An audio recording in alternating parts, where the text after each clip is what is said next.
Madam President, before I start, I would like to make, uh, I'd like to be sure if our colleague Senator Lito Lapid will also stand to second the motion. Oh, I mentioned that all the members of the minority. I failed to mention Senator Lito Lapid. I am sure that the good senator from Pampanga would like to associate himself with the motion of Senator Subiri. Okay. Madam President, Proceed. I got his word. He is not seconding the motion of my amiable friend, the former Majority Leader, Senator Mig Subiri. Madam President, the motion was premised on Section 93 of the Senate Rules. May I read this again, Madam President? Acts and language which offend a senator or any public institution shall be deemed unparliamentary. Madam President, I have not heard any word from Senator Jaime Marcos that offended the sensibilities of our counterparts in the minority. I think what is being objected to, Madam President, which is not covered by the rules, are the videos that were presented during or before her speech. Pwede ko bang malaman, Madam President, kung yung pinay-strike out, kasama po yung video na nakita natin na kung saan ay nagsasalita ang ating kasama, Senator Risa Ontiveros. Kasi po sinabi niya, while VP Sara is in power, the threat of a full-blown Duterte comeback is still a very real and present danger. Sa akin po, walang problema yun. Opinion niya yun eh. And we have to respect that opinion. Yan po ba'y pinaalis natin? Gusto ko lang pong malaman, isa-isahin natin. Pangalawa po, nakita ko rin po yung sarili ko. Kasi po, ako'y naanyayahan sa isang television program, tinanong lang po ako, totoo po bang merong connection yung coup? Kasi po ang tawag coup eh, hindi naman po coup, yung karaniwang nangyayari po sa buhay ng Senado yun eh. Palitan talaga yan, maraming beses na po yan. Ang sabi ko po, kasi kinukonekta daw nila sa impeachment. Sabi ko, hindi po siguro. Sabi ko, dahil sa ngayon 12 kami, hindi man kinakailangan naming mag-coup para lamang i-prostrate natin yung impeachment. Palagay ko po hindi. Yung po bang opinion ko na yun, tatanggalin? Gusto ko lang pong malaman. Kasi po, meron pa po nga sinabi, Jaime, sinungaling. Meron din po nagsabing gano'n eh. Ang ibig ko po sabihin, Madam President, ngayon po nakita natin the vibrancy of democracy in this chamber. Isa-isa po silang nagsalita lahat. Nabigyan ng pagkakataong ipaliwanag ang kanilang panig.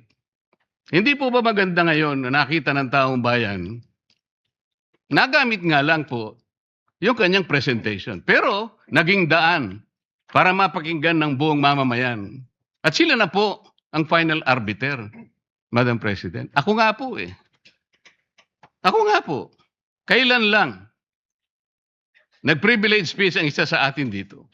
Habang nagsasalita siya, pinadaan niya ang isang slide na merong isang papel, na merong takip, at pagkatapos merong nakasulat, care of Congressman Marcoleta, 500. Isang kapirasong papel na tinakpan. Nung hindi pinatos ng media, kinabukasan, nagpa-interview siya, hindi minsan, 2 beses. Para lamang ipangalandakan ang importansya ng papel na may takip at merong nakasulat, care of Kong Marcoleta, 500. Nagsalita po siya sa media 2 beses. At paiimbestiga raw ako sa ombudsman. Dahil po ba sa media nangyari yon at hindi dito? May diferensya po ba? Wala. Walang diferensya yun. Pareho lang yun. Napakasensitibo natin sa ibang banda. Pero hindi natin nakikita yung ginagawa natin. On the other hand, bakit po hindi nasasagot hanggang ngayon yung tanong ni Senador Risa? Bakit po tayo nagkaganito ngayon, Madam President? Kasi po, napigilan lang akong magtanong. Ngayon ko na po tatanong. Alam po ba ninyo kung bakit tayo nagkaganito, Madam President? Kasi po matagal ko nang sinasabi, 9 na buwan na po ang nakararaan, ngunit ayaw nating ituloy ang pag-iimbestiga sa flood control scandal. Isang pinakamalaking nakawan sa ating bansa. Parang ninakawan ng isang pamilya sa tanghaling tapat. At ang mga magnanakaw ay hindi nakamaskara. Nakakurbata lahat. Nakabarong Tagalog. Paano hindi masisira ang kumpiyansa ng mamamayan kapag tinalikuran natin ang ganong pananagutan? Ano pong sinabi pa sa akin? Imbes na sagutin nila yung privilege speech ko noon, na sa pamimilit ko na, eto pong tungkulin natin eh. Naging PNP chief kayo. Ako po'y humanga sa inyo noon. Hindi ko na ikukwento yung lahat ng ito. Bakit ngayon? Bakit hindi natin gawin lahat yon? Alang-alang sa interes ng bayan. Kaya po tayo sumadsad ngayon dahil yung pananagutan na yun, pinipilit po nating pigilin. Ang dami po nating pinagtatakpan. Tumayo siya, imbes na sagutin niya ang aking sinasabi. Ano po sinabi niya? Kung ano-ano po sinabi, nagpalabas din po siya ng napakaraming video na kinakampihan ko si Diskaya, nag-bla-bla-bla, na ang asawa ko raw ay independent na ganito. Lahat po. Pati yung tayo ko sa Congress noon, na sinasansala ko yung mga kasama ko because ngayon ko lang nakita ang Vice President, nagpipresent siya ng budget for 2025. Inaaglahi siya sa budget 2022 and 2023. Yung mga ganun po. Bakit po ngayon biglang nagbago ang kulay natin? Bakit po ganyan tayo ngayon? Bakit po napakababa?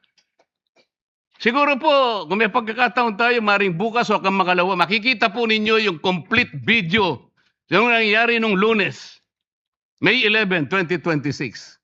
Kung paano, alas 7 pa lang ng umaga, nandito na yung tropa ng NBI na nakipag-coordinate sa opisina ng OSAA. Sapagkat balak pala nilang hulihin ang isang senador. Hindi po ba? Nagkaroon na po ng admission eh.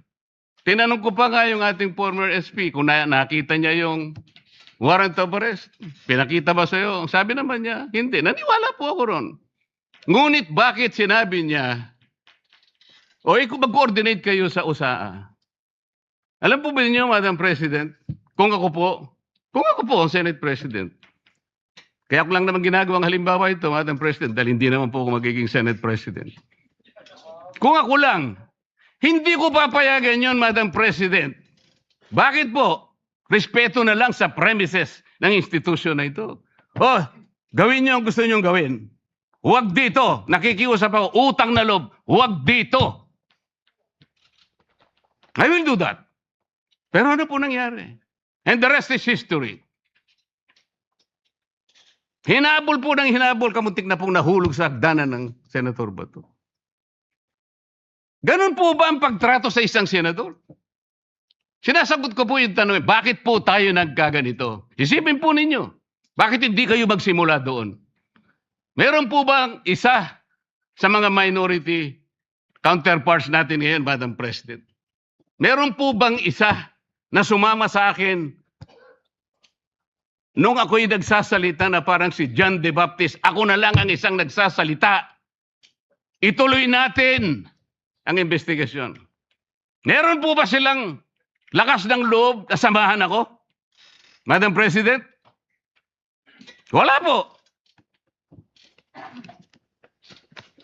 That's why I'm objecting to the motion. Wag po tayong balat sibuyas. Wag po tayong balat sibuyas. Salamat po, Madam President. Yes, thank you very much. That is noted. Senator Rodante Marcoleta, we recognize the Senate President.